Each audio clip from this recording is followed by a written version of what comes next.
안녕하세요. 제목은 MGK와 스파이치 비교인데요. 사실 오늘은요, 제가 한번 시도했다가 더 이상 업로드를 못하고 있는 위클리 Q&A의 성격으로 영상을 만들어 봤습니다. MGK와 스파이치를 비교하는 내용 말고도요, 킨덱스 미국 고배당 S&P에 대한 내용을 추가로 담고 있기 때문에 혹시 킨덱스 미국 고배당 S&P에 대한 내용은 크게 알고 싶지 않은 분들은 챕터를 나눠놨으니까 MGK와 스파이치 비교하는 부분부터 보시면 좋을 것 같습니다. 킨덱스 미국 고배당 S&P를 소개해드리면서 상대적으로 보수가 높다, SCHD보다 분배금이 낮을 가능성이 높다 라고 개인적으로 아쉬운 점 두 가지를 말씀을 드렸는데요. 이 아쉬운 점 두 가지가 킨덱스 미국 고배당 S&P의 모든 장점을 다 잡아먹어 버린 것 같아요. 저는 개인적으로 테마 ETF 중심의 국내 ETF 시장에 가뭄의 단비 같은 존재라고 생각을 했고, 성장주 중심으로 포트폴리오를 가져가시고 계시는 분들에게는 괜찮은 ETF라고 생각을 해서 소개를 해드렸는데, 이러한 부분들이 또 투자의 걸림돌로 작용하는 분들도 계신 것 같습니다. 전 영상에서도 말씀을 드렸지만 상품 대 상품, 그러니까 SCHD와 킨덱스 미국 고배당 S&P를 비교를 하면 당연히 SCHD가 더 좋습니다. 그런데 해외 직접 투자는 국내 투자자들 입장에서는 거래 비용이 더 비싸고 세제 혜택을 받을 수 있는 계좌들을 활용할 수가 없다라는 단점이 있죠. 그래서 비용이나 세제 혜택까지 고려를 하면 실질 수익률은 뭐가 더 좋다 나쁘다라고 말하기가 사실은 어렵습니다. 그래서 실제 투자 금액, 투자 목적, 그리고 투자 기간 등에 따라서 국내 상장 ETF가 좋냐, 해외 상장 ETF가 좋냐, 유불리는 분명히 나뉠 수가 있고요. 저보다 훨씬 더 많은 것들을 알고 계신 분들끼리 댓글로 갑론을박을 하시더라고요. 이 갑론을박을 한다는 것 자체가 어느 한쪽으로 절대적인 유불리가 없다라는 것에 또 반증이 아닐까, 저는 그렇게 생각을 합니다. 다시 한번 말씀드리지만 국내 상장 ETF냐 해외 상장 ETF냐 정답은 없습니다. 킨덱스 미국 고배당 S&P가요, SCHD 대비 분배금이 적게 나올 가능성이 높다라고 말씀을 드렸는데, 국내 자산운용사의 어떤 부조리함을 꼬집거나 이런 걸 지적하려고 했던 것은 아닙니다.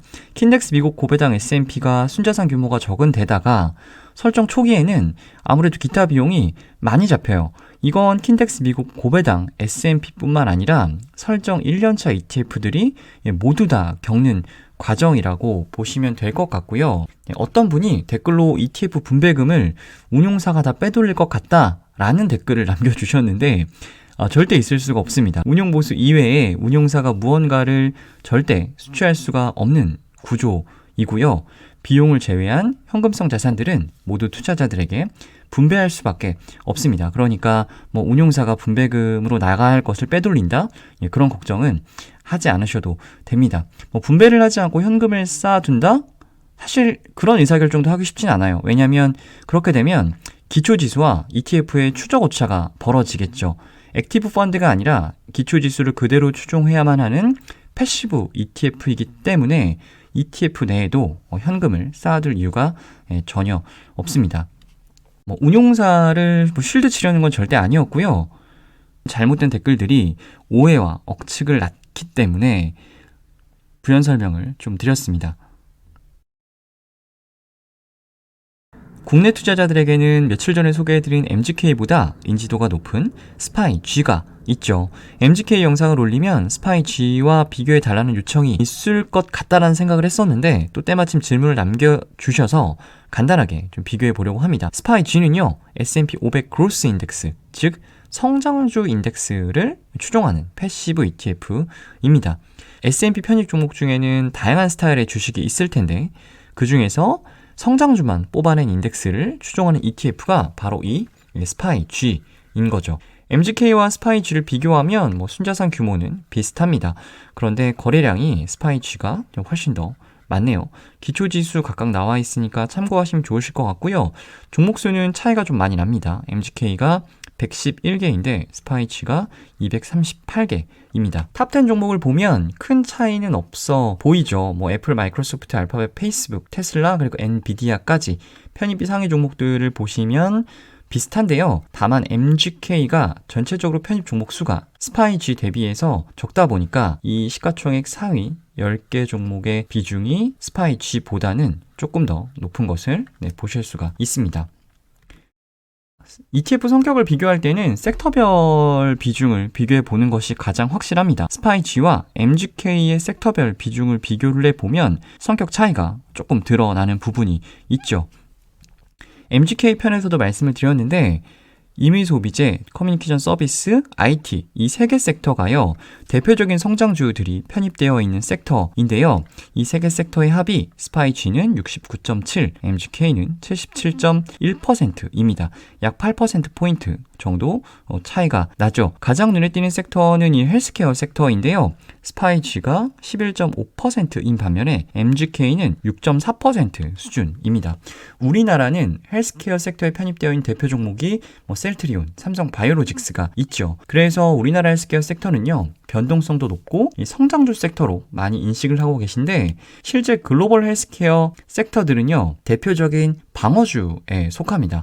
물론 헬스케어 섹터 내에는 바이오테크 기업들도 있지만 적어도 이런 대형 지수 내에 편입될 정도의 헬스케어 종목들은 굉장히 이익의 성장이나 주가 흐름이 안정적이에요. 실제 스파이G에 편입이 되어 있는 헬스케어 섹터 종목 몇 개를 가지고 와 봤는데 유나이티드 헬스그룹이나 존슨앤존스 그리고 머크 같은 종목들이 보이죠. 이런 종목들 보시면 미국 대표 배당주 ETF들에 좀 많이 편입이 되어 있는 종목들입니다. 헬스케어 섹터의 이러한 성격을 알고 다시 이 표를 보시면 이 헬스케어 섹터가 11.5%나 된다라는 것은 이 헬스케어 섹터가 스파이G의 변동성을 좀 완화시켜주는 역할을 할 수 있을 것이다 라는 것을 생각해 볼 수가 있겠고 MGK나 스파이G 모두 대형 성장주 ETF이긴 합니다만 스파이G가 MGK보다 좀 변동성이 낮겠구나 라는 것을 생각해 볼 수가 있을 것 같습니다. 제가 자주 인용하는 자료인데요. 모닝스타에서 가지고 온 건데 보시면 스파이G가요. MGK보다 성장주 비중이 상대적으로 좀 낮습니다. 그리고 또 한 가지 차이점을 말씀을 드리면 S&P 500에는 대형주만 편입되어 있는 것이 아니죠. 500개 종목으로 구성된 지수이다 보니까 중형주나 소형주도 편입이 되어 있는데 그래서 스파이G는 대형주뿐만 아니라 중형주의 비중도 또 일부 편입이 되어 있는 것을 보실 수가 있습니다. MGK는 이름이 메가캡이다 보니까 중형주들은 없고요. 대형주들로만 구성이 되어 있습니다. 펀드의 위험 그리고 변동성을 이야기할 때 표준 편차를 많이 이야기하는데요. 이 스파이G가 MGK 대비 변동성이 살짝 낮은 것도 확인하실 수가 있습니다. 2020년 1월 2일부터 2021년 10월 25일까지 누적 성과 차트를 그려본 것인데 코로나19 급락장 그리고 그 이후의 반등장에서 성과는 확실히 이 파란색 선인 MGK가 훨씬 더 좋죠.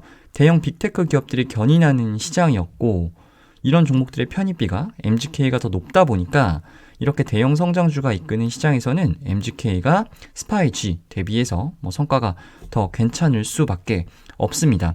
반면 조정을 받을 때 그러니까 작년 9월 그리고 올해 2월 이럴 때는 MGK가 스파이G보다 좀 출렁임이 더한 것을 확인하실 수가 있습니다. QQQ와 성격은 비슷하나 조금 더 포트폴리오의 다변화가 이루어져 있는 ETF로 제가 MGK를 소개해 드렸었는데요. 이 MGK도 딱히 QQQ와 차별성을 못 느끼겠다라고 하시는 분들은 MGK보다는 스파이G가 조금 더 괜찮은 대안이 될 수는 있습니다. ETF 읽어주는 남자, 오늘은 여기까지입니다.